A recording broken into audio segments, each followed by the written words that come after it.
It's normal for parents to take extra precautions to keep their children healthy, so here to break down some common viruses and serious illnesses every parent should know about is Dr. Holly Phillips. Hi, Dr. Holly. Hi. Okay, take us through it. It is the season of viruses. It is the season, Yes. right? We're all sort of under this. Yeah. One of the first is called RSV. Yeah, we hear a hear lot about it that. a lot. It Yes. stands for respiratory syncytial virus. It's so contagious, but it's so common. By the time kids are 2, about 97% of them have been exposed to it. Oh, Isn't wow. that kind of crazy? Yeah. But you can get it more than once, so we still sort of really have to stay vigilant. It's about hand washing. It's about all those regular things. Kids might get a high fever, body aches, etc. There are vaccines, but not for kids yet. People over 60 can get a vaccine, and pregnant women. So there are things we can do, but... What's another virus that's common in kids? So another thing that we're seeing a lot of, which is not technically a virus, is strep throat. Oh, So- yes. Right. All of Exactly. our friends who have young kids, they all Strep. have strep throat. Exactly. So most sore throats are caused by viruses. Strep is a bacteria. Important to treat. Incredibly common. And it's so important to treat it with antibiotics. Not just to make the kids better faster, but because it prevents a really scary complication that can affect the heart. Yes. So you want to go ahead and treat that. All right, what's another virus you're seeing a lot of right now?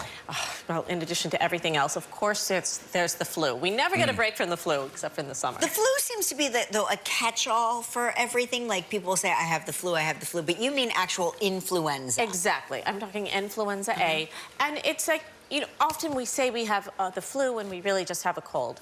The flu is a distinct virus.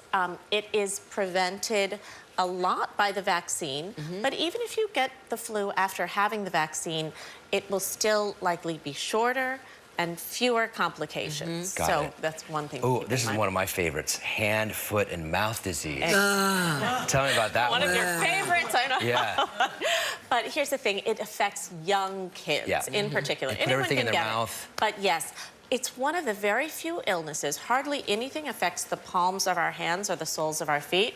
But this virus gives really, you know, little blisters all over, so we can see it right away. Nothing particular to do, just take care of the kids, you know, supportive care. Do they call it hand, foot, and mouth disease from the kids putting their hands and feet into their mouths? Is that... Not exactly. It really is hand, foot, and mouth because of what we see there. You can get blisters inside of your mouths, but it's really about trying to get the kids not to touch and do all of the germs. things. All right, we need to take a little break. When we come back, Dr. Holly tells us about some serious illnesses every parent should know about. Stick around. Welcome back. Dr. Holly Phillips is here. We've covered, apparently what we just covered were not the serious illnesses.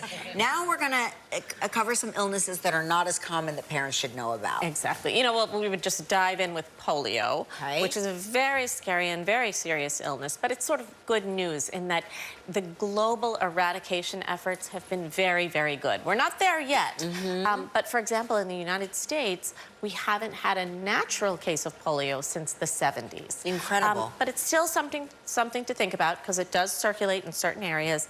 We want to make sure we stay on top of our vaccines. Okay. Chicken pox.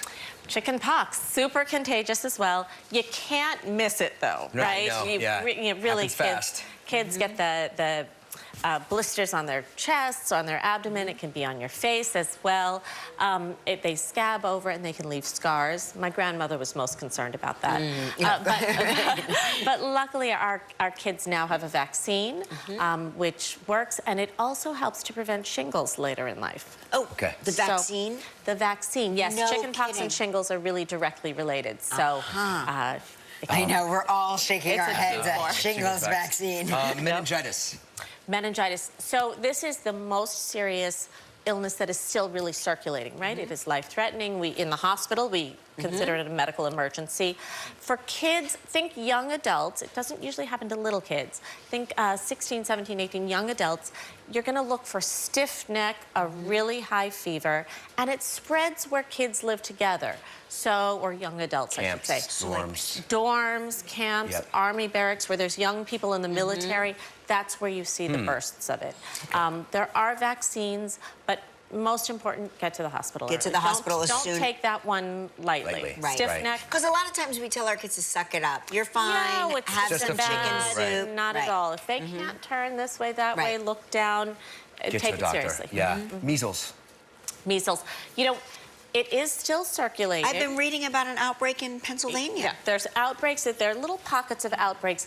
The one very interesting thing about measles that I think a lot of people don't know, it's one of the single most contagious illnesses that has ever existed. Isn't that interesting? That is interesting. A person can be in a room who has measles, they can leave. 2 hours later, you can go in there and contract measles. Are 2 you hours kidding after me? they left. Wow. That's how contagious it is. So there are vaccines, we can stay on top of it, but it's one of those things just to know. That just terrified me. All right, very important information. Thank you, Dr. Holly. For more information, visit our website, livewithkellyandmark.com. Coming up next, Grace Potter performs. Stick around.